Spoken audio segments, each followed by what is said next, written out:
일부 주요 내용입니다. 첫 번째로 기후변화 프로젝트 순서 마련했습니다. 환경 문제가 전 세계적인 화두가 된 요즘 지구를 살리기 위해서 국회의원이 됐다는 분이 계십니다.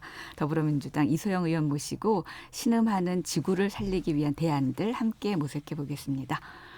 서양 문화여행에서는 최초의 커피 임상 실험, 또 커피를 사랑한 교황 등 재미있는 커피 이야기 들어보고요. 일요 뉴스 브리핑에서는 이틀 앞으로 다가온 미국 대선 소식, 또 향후 한미 동맹과 북핵 문제 해결에 미칠 영향들을 분석해 보겠습니다. 지난달 28일 국회에서 대통령의 시정연설이 있었습니다. 여기서 21세기 국가의 주요 어젠다 중 하나인 그린 뉴딜을 다시 한번 강조했는데요. 오늘 이 시간에는 그린 뉴딜이 무엇인지 또 그린 뉴딜이 추구하는 목표는 무엇인지 그린 뉴딜에 대한 이야기 자세히 나눠보겠습니다. 지구를 지키기 위해서 정치를 시작한 국회의원이십니다. 더불어민주당 그린 뉴딜 분과 간사이신 이소영 의원 모시겠습니다. 어서 오세요. 안녕하세요. 이소영입니다. 네, 반갑습니다. 제가 이제 지구를 지키기 위해서 정치를 시작한 국회의원이라고 소개해드렸는데 네. 진짜 슬로건이 아니라 정말 정치를 시작한 이유가 지구를 지키기 위해서였던 거예요? 맞습니다. 제가 올해 1월에 네.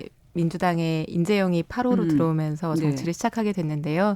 그 이전까지는 이제 기후 위기를 막기 위해서 화석연료하고 싸우는 그런 기후 운동가로 활동을 했었고요. 예. 그 일을 좀 더 잘하고 또 빨리 성과를 만들기 위해서 국회로 오게 됐습니다. 그렇군요. 네. 근데 지역구 의원이시더라고요. 어디예요, 지역구가? 경기도 의왕시, 과천시라고 하는 두 개의 도시고요. 예. 숲과 나무가 많은 경기 그렇죠. 남부의 과천. 굉장히 아름다운 도시입니다.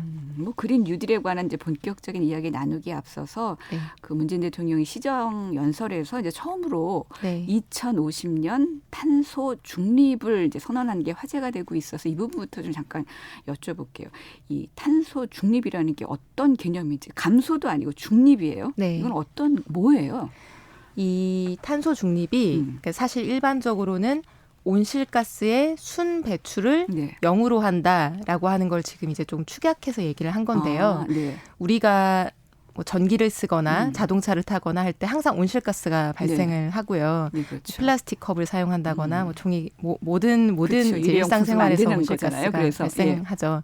근데 이제 이 온실가스 배출을 최대한 낮춰서 네. 거의 0으로 가깝게 만들고 이 감축이 불가능한 부분은 네. 이제 나무 같은 흡수원을 통해서 흡수를 해서 실제로는 배출과 흡수를 더하면 0이 되도록 그게 중립이군요. 네, 그런 개념을 얘기하는 건데 네.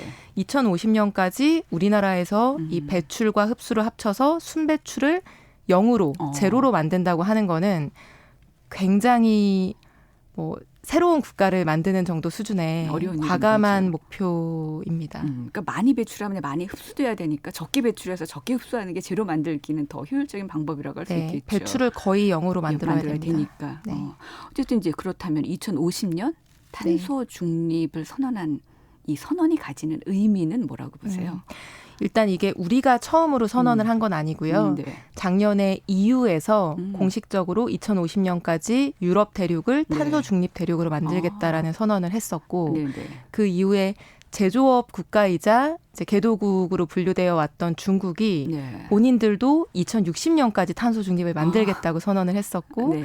바로 지난주에 일본이 2050년까지 탄소 중립을 하겠다고 선언을 했습니다. 그래서 그 이틀 후에 네. 저희가 시정연설에서 대한민국도 이 길에 동참하겠다라고 선언을 한 거고요. 네. 지금 11월 3일에 미국 대선이 예정돼 있는데 그렇죠. 유력한 대선 후보라고 할 수 있는 이제 민주당의 조 바이든 후보 같은 경우에도 네. 핵심 핵심 공약 중에 하나가 2050년까지 탄소 제로 사회를 만들겠다라고 하는 겁니다. 그래서 선진국, 개도국을 불문하고 거의 모든 국가들이 지금 동참을 하고 2050년까지 있군요. 동참하겠다라고 하고 있는 상황인데 네.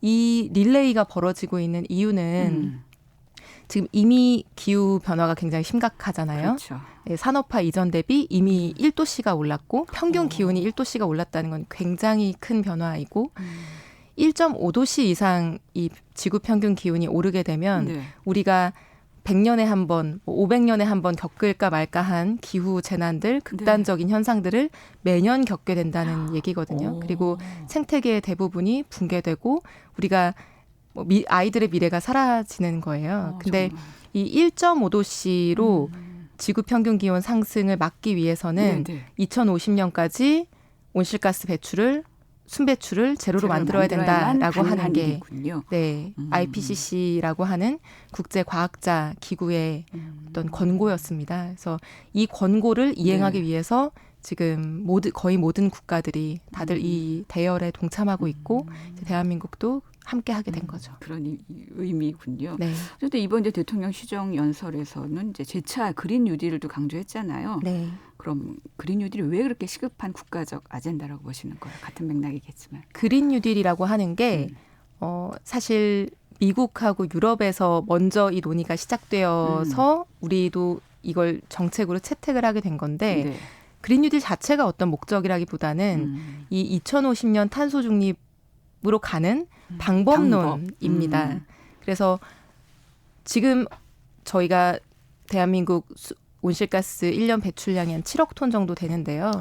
석탄화력 발전소 이제 의존도도 이제 전체 전력 생산 중에서 한 40% 정도 되고 우리 경유차, 휘발유차 이런 내연기관차의 비중도 굉장히 높잖아요.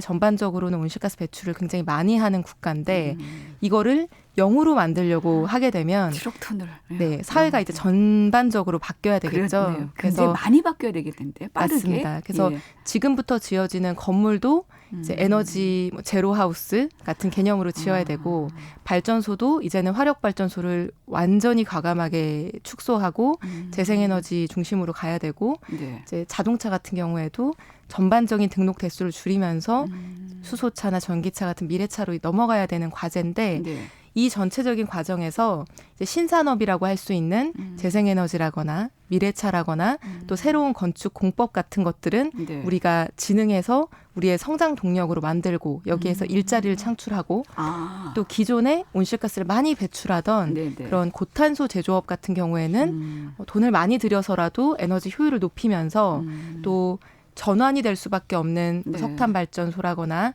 이런 내연기관차 산업이라거나 하는 것들은 이제 이런 미래 산업으로 전환시키는 그런 노력이 필요한데 재생에너지 쪽으로요? 네, 이 전반적인 과정을 이제 패키지 정책을 이제 그린 뉴딜이라고 하거든요. 그렇군요. 그래서 미국에서도 작년에 미국 민주당이 그린 뉴딜에 대한 결의안을 하원에 제출해서 하원을 통과했었고요.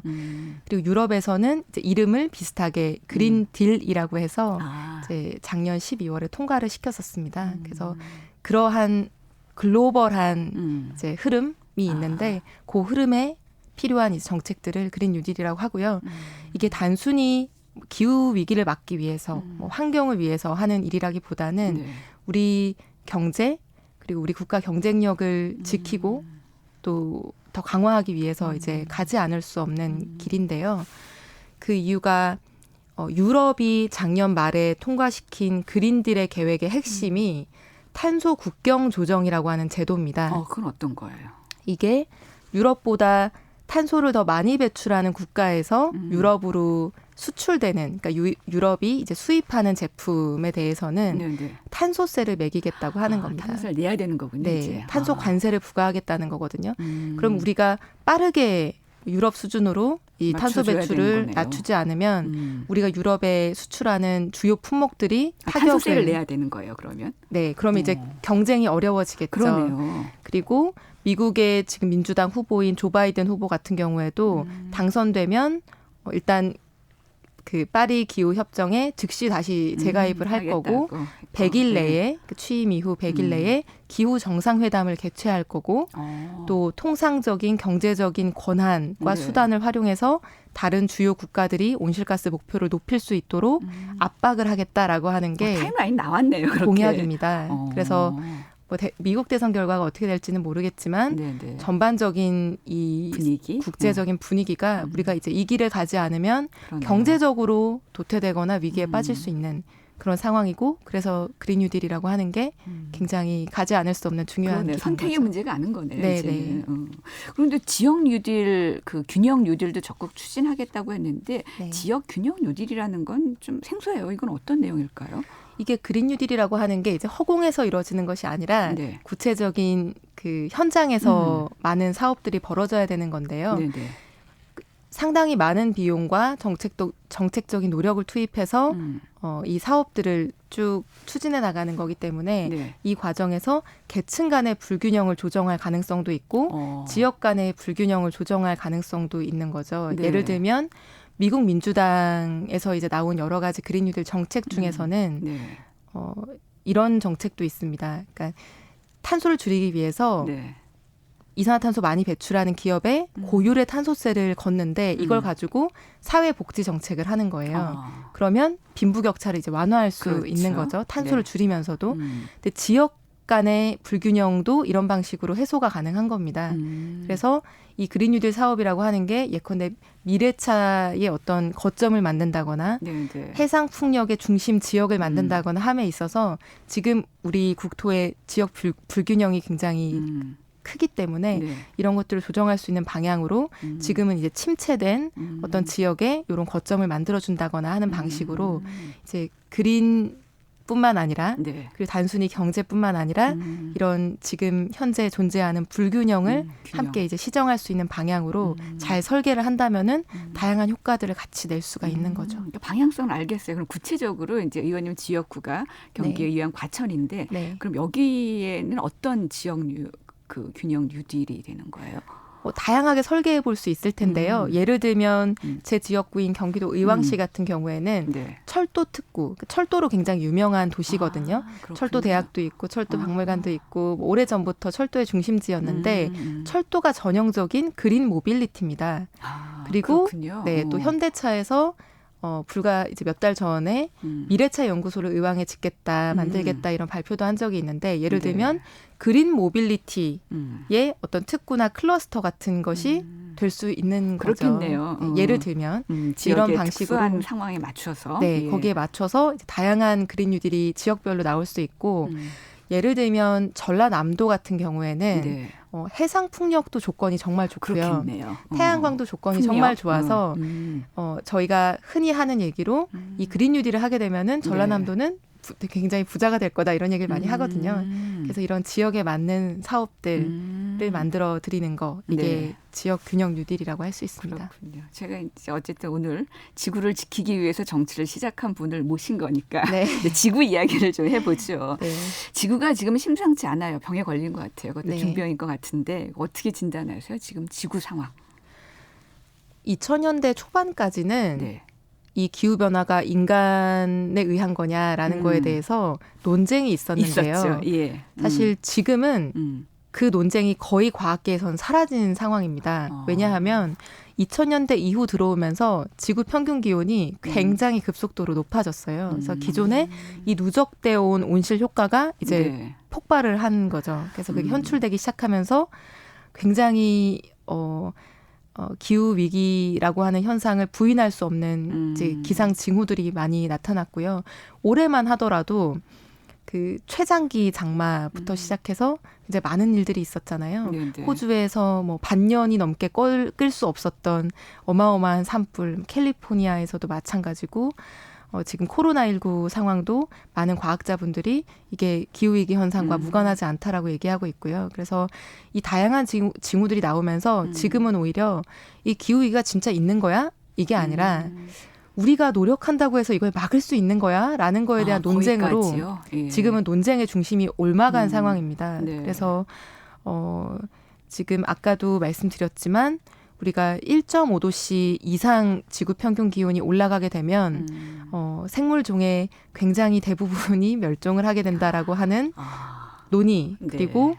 우리가 100년, 200년에 한 번 겪을까 말까한 극단적인 기후 현상을 매년 겪게 될 것이다. 전염병은 더 많이 창궐하게 될 것이다. 이제 이런 그 과학자들의 전망들이 있는데요. 그걸 막기 위해서는 온실가스를 아주 과감하게 줄여야 되고 지금처럼 온실가스 배출을 하면 네. 우리한테 남은 시간이 한 7년 6개월 정도밖에 안 된다라고 하는 게 제 과학의 목소리거든요. 네, 네. 그래서 급격하게 바꿔야 되는 거죠. 우리의 생활 방식, 산업 구조 모든 것들을요. 말씀 들어보니까 정말 심각하다는 게 이제 와 닿는데 네. 뭐 이게 그러니까 우리 국민들이 그냥 뭐 텀블러 갖고 다니면서 일회용품 안 쓰고 이런 걸로 될 문제는 아닌 것 같아요. 그렇게 할 수 정부 없습니다. 차원에서 어떤 네. 정책이나 또 국회 차원의 뭔가 대처가 있어야 될 것 같은데 네. 어떤 것들이 있어요? 일단 온실가스의 대부분이 에너지의 생산과 사용에서 발생합니다. 예를 들면 네. 우리나라 같은 경우에 온실가스의 87%가 네. 이제 에너지 부문에서 발생을 하고요. 예를 들면 전국에 있는 60개의 석탄화력 발전소에서 국가 배출량의 30%를 배출하거든요. 그래서 우리가 장바구니 들고 다니고 텀블러 사용하는 거는 뭐 중요하지만 예. 그런 개인적인 노력만으로 막을 수 있는 문제가 넘어선 것 아니고요. 같아요. 그렇죠? 예. 네. 우리가 화석연료에 대한 의존을 줄여나가는 것부터 시작해야 됩니다. 예를 들면 석탄 발전소를 더 과감하게 줄이면서 에너지 전환을 해야 되고요. 기존의 전기 생산을 제 석탄으로 하던 거를 재생에너지로 바꿔야 되고 우리가 자동차를 타고 다니면서 이 수송 부문에서도 에너지를 많이 사용하는데 자동차 사용을 줄이고 또 전환할 수 있는 부분은 내연기관차, 휘발유차나 경유차가 아니라 전기차로 전환하는 이런 에너지 부분에서의 노력이 굉장히 중요합니다. 그러니까 결국은 이제 석탄 발전을 좀 이제 줄이고 네. 그러니까 재생 에너지로 대체해야 된다는 게 이제 핵심인 것 같은데 네. 그렇다면 이런 과정에서 아무래도 새로운 시장이 열릴 수 있고 산업이 창출될 수도 있는 거죠. 네, 네. 그러다 보면 뭐 일자리가 창출될 수도 있는 거고. 네. 이런 부분들을 저희가 다행스러운 거는 온실가스를 엄청나게 줄여야 된다라고 하면은 네. 그냥 일자리도 엄청 줄고 경제도 매우 어려워지고 할 거라고 네. 생각을 하잖아요. 예. 근데 다행인 거는 온실가스를 감축한다라고 하는 감축 활동 자체가 하나의 경제 활동입니다. 네. 오래된 고배출 발전소를 문을 닫으면서 이 재생에너지를 늘리게 되면 네. 어떤 현상이 발생하냐면 네. 우리가 운이 좋은 거는 네. 이 온실가스 감축을 할 수 있는 새로운 산업들이 그 특성상 네. 굉장히 분산화되고 분권화된 산업이기 때문에 일자리 창출 개수나 효과가 높다는 것인데요.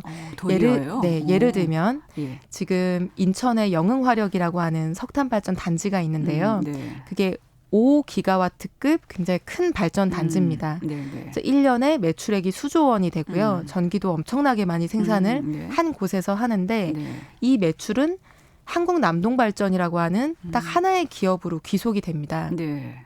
그런데 이 영흥화력이라고 하는 5기가와트짜리 발전소에서 만드는 전기를 네. 전국의 작은 재생에너지 발전소들에서 나눠서 나누어서 생산을 한다면, 하게 되면 예. 수만 명의 재생에너지 발전 사업자가 생기고요. 이 수만 명의 사업자들이 사업 활동을 함에 있어서 당연히 뭐 거기에 세무사들도 많이 필요할 거고 안전관리 인원들도 많이 필요할 거고 건설 인원, 관리 인원 네. 굉장히 많은 일자리가 창출될 거잖아요. 그래서 이게 분산화된 에너지 시스템에서 이제 일자리가 많이 생긴다라고 하는 얘기가 이제 이런 데에서 비롯되는 건데요. 그게 우리가 그린 뉴딜 하면서 네. 단순히 뭐 경제 성장을 포기하고 또 네. 일자리를 축소하고 굉장히 고통스럽기만 한 그런 건 아니라는 거군요. 걸 감수하는 게 아니라 새로운 기회를 만들 수 있다는 게 이제 그린 뉴딜의 어떤 희망이라고 저는 생각합니다. 그러면 이 그린 뉴딜이 이루고자 하는 궁극적인 목표는 뭐예요? 그러면 두 가지라고 말할 수 있을 것 같은데요. 첫 번째는 우리 아이들의 미래를 지키는 거죠. 기후 위기를 막는 거고요. 그렇죠. 이게 가장 중요하고 가장 중요한 일이죠. 네. 그럼요. 두 번째는 이 세계가 급속도로 전환하고 있는 상황인데 아까 말씀드린 것처럼 유럽, 미국, 중국, 일본 뭐 모든 나라가 동참하고 있는 이 전환의 대열에서 네. 우리가 뒤처지지 않고 국가 경쟁력을 유지하는 게 또 두 번째의 이유입니다. 그래서 환경과 경제 이 두 가지를 두 마리 토끼를 다 잡는 게 그린 뉴딜의 목표입니다. 근데 저는 아까 그 재생에너지 말씀하실 때 그 재생에너지 하면 뭐 태양광도 있고 풍광도 있고 뭐 여러 가지가 있는데 네네. 그 에너지 효율이 좀 낮다는 얘기도 있잖아요. 사실 맞습니다. 그 부분에 대해서도 어떤 이 해결이 돼야지 네. 아마 이 모든 문제가 해결될 것 같거든요. 우리나라는 에너지 수요가 점점 계속 늘어나고 있는 국가고요. 네. 에너지 효율을 높이고 수요를 줄여서 네. 일단 사용량을 줄이는 게 첫 번째겠죠. 수요도 좀 줄여야 되겠군요. 네. 근데 거기에서 사실 필요한 게 보통은 우리가 경제학에서도 수요를 이제 컨트롤하는 관리하는 수단이 가격입니다. 그렇죠. 근데 우리 전기 요금이 너무 산업용도 그렇고 가정용도 그렇고 OECD 국가들 중에서는 굉장히 저렴한 편입니다. 그렇죠. 그래서 네. 예를 들면 뭐 다른 방식으로 할 수 있는 예컨대 바나나를 키우면서 네. 이제 전기 비닐하우스에서 바나나를 키운다거나 그렇죠. 중국에서 젖은 고추를 이제 가지고 와서 싼 전기로 그거를 건조해서 고추를 판다거나 이런 전기를 굉장히 다소비할 수밖에 없는 그러니까 전기가 싸니까 너무 흔하게 막 쓰는 게 문제라고 보시는 거군요. 네, 그래서 전기 요금의 어떤 지금 구조나 체계 같은 것들을 저희가 다시 고민할 때가 됐는데 사실 전기 요금을 조금 이렇게 다른 OECD 국가들처럼 합리화한다, 조금은 높인다라고 하는 것이 또 사회적으로는 여러 가지 효과를 유발할 수 있는 어려운 문제이기 때문에 신중하게 접근해야 하긴 하겠지만 전반적으로는 수요나 효율 같은 부분을 개선하기 위해서 전기 요금에 대한 고민도 필요한 상황입니다. 지금 뭐 전 세계적으로 이제 코로나가 대유행인 거잖아요. 근데 이런 코로나 같은 바이러스가 이제 창궐하는 게 지구가 이렇게 아픈 거와 연관이 있다는 생각이 들거든요. 어떻게 보세요? 실제로 IPCC라고 하는 그 UN 산하의 과학자 기구에서도 그렇고 많은 과학자들이 지구 평균 기온이 상승할수록 전염병의 창궐이 더 잦아지고 강화될 것이다라는 경고를 계속 해왔었습니다. 그랬군요. 그래서 이번에 코로나19 상황이 벌어지면서도 실제로 많은 분들이 이게 무관하지 않다 이런 얘기를 했었고요. 생태계가 교란되고 극단적인 어떤 기후 시스템 자체가 변화하면서 이제 변종의 바이러스 그리고 이 어떤 뭐 전염병의 창궐 이런 것들이 강화된다라고 하는 견해들이 굉장히 유력합니다. 그렇군요. 그러니까 병든 지구를 살리는 것도 아주 시급한 문제라고 볼 수 있겠네요. 때를 놓쳐서는 안 되는. 그리고 우리 경제를 또 좌우하는 문제고요. 그렇군요. KBS 일라디오 생방송 주말 저녁입니다. 그린 뉴딜이란 무엇인가? 지구를 지키기 위해서 정치를 시작하신 더불어민주당 이소영 의원과 함께했습니다. 오늘 나와주셔서 감사합니다. 감사합니다.